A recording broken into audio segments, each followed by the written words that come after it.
Well, I grew up about an hour outside Melbourne, a town called Geelong. It's like a Ford town on the. I mean, I really look back on my childhood with such gratitude.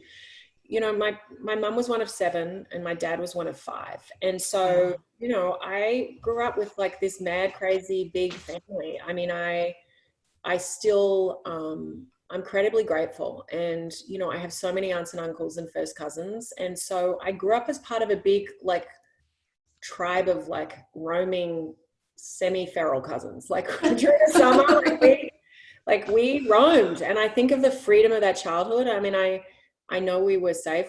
We spent our summers in a big in a beach town where I still have a house. My parents got divorced when I was 11, I think. I just had a very connected family life, and a very kind of easy and simple like weekend life. When I look at what we used to do, like none of the, I don't know, like nothing ever felt that organized is what I would say.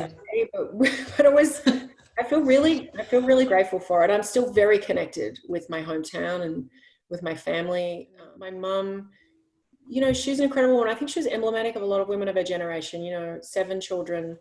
The girls all became sort of nurses or teachers. Like that was the thing. My mum was incredibly brilliant, and she had an amazing career as a nurse. She was an intensive care nurse, and then when we were born, it was hard to do nights, and so she didn't work for parts of our period growing up. My parents were divorced. She went back to do nursing, and then she got to a point she was like, I need a different career, and she reinvented herself and went Hmm. to work with her brother as a commercial real estate broker. And I think like I just look at her and it's only been recently I've thought of her like entrepreneurial. She's the person who sat down when I was 14 years old with my brother and I and said, here's our budget. They were the conversations we had around our table. And I just think what a gift it was, right? And she felt that her job was to get us through school. She was diagnosed with cancer literally a couple of weeks before my little brother's graduation.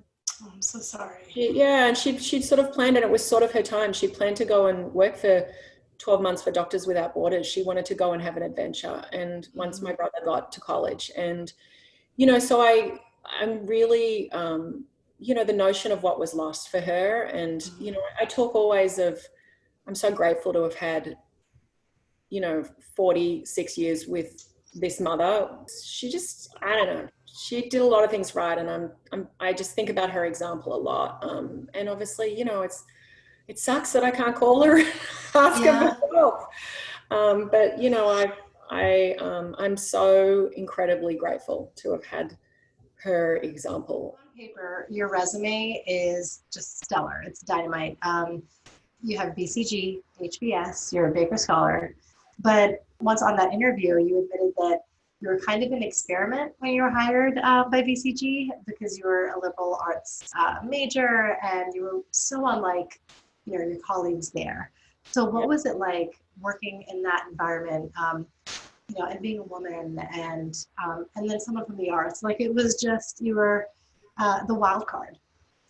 Yeah, and look, at the time, like I think consulting firms hire from all disciplines now, but at the time, BCG had been, and I didn't learn this until 2 or 3 years later, actually. They'd Mhm. hired mostly e-commerce and law graduates, and so hiring straight out students. And I think they saw in me like a, what they talked about, like I had the potential.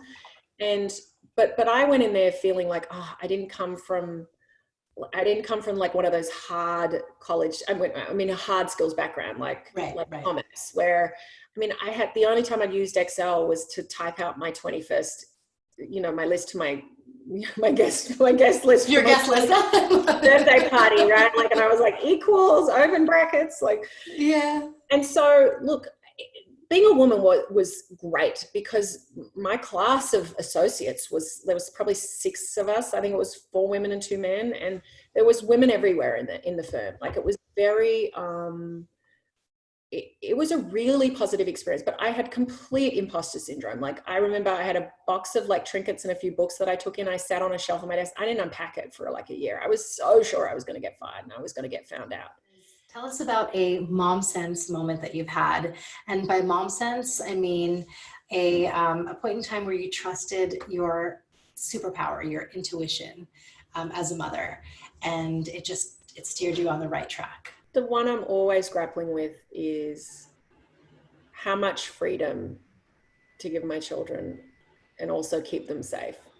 Mm. And I really I really grapple with that, because I think we're driven so much by fear as parents and of what can go wrong. I have kids with different capabilities too. I have a kid who's neurodiverse and has some special needs as well. And like trying to make him feel successful and set up conditions where he feels successful, but then I just also making him and all of my children, giving them opportunities to exercise independence and get things really wrong. And so what I've realized is when I've leaned into that fear, when I've sort of let them ride their bike up to the park and they think they're on their own, but I drive up like half a mile behind them.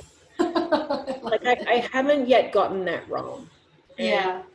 And I think being in Australia, like I try to get to Australia every couple of years, and in the beach town I grew up in, and I see my cousins' kids and everything, and I think just because of where they are, their kids have a lot more freedom a little bit, and so I've really tried to push them being in physical danger, and I mean that in like calculated ways, but going into the surf at the back of the surf, and I really struggle with it as a parent. I will tell you, I really struggle with the fear of my children.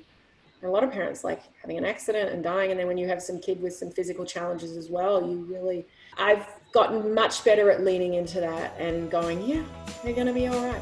They're going to be all right.